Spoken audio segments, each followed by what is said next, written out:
नमस्कार.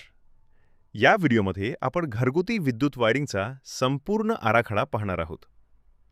या घरामध्ये रूम 1, रूम 2, रूम 3, कॉरिडॉर आणि वॉशरूम असे भाग दाखवलेले आहेत. येथे घराचा एनर्जी मीटर दाखवलेला आहे. घरात वापरली जाणारी वीज सर्वप्रथम या मीटरमधून जाते. यानंतर वीज वितरण फलक म्हणजेच MCB बोर्डमध्ये प्रवेश करते. या बोर्डमध्ये प्रत्येक सर्किटसाठी स्वतंत्र MCB बसवलेली आहे. शॉर्ट सर्किट किंवा ओव्हरलोड झाल्यास MCB आपोआप ट्रिप होऊन संरक्षण देते. या दृश्यामध्ये इन्व्हर्टर आणि बॅटरीची जोडणी दाखवलेली आहे.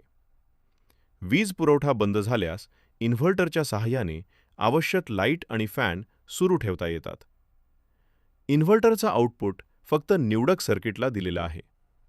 संपूर्ण घराला इन्व्हर्टर पुरवठा दिलेला नाही. या भागात विविध प्रकारचे स्विच आणि सॉकेट पॉइंट दाखवलेले आहेत. घरगुती उपकरणे जोडण्यासाठी या सॉकेटचा वापर केला जातो. एकूण प्रणालीमध्ये वीज पुरवठा प्रथम एनर्जी मीटरमध्ये येतो. त्यानंतर तो MCB वितरण फलकात जातो आणि तेथून वेगवेगळ्या खोल्यांमधील लाईट, फॅन व सॉकेट सर्किटला दिला जातो. वीज खंडित झाल्यास इन्व्हर्टरद्वारे निवडक सर्किटना बॅकअप पुरवठा दिला जातो.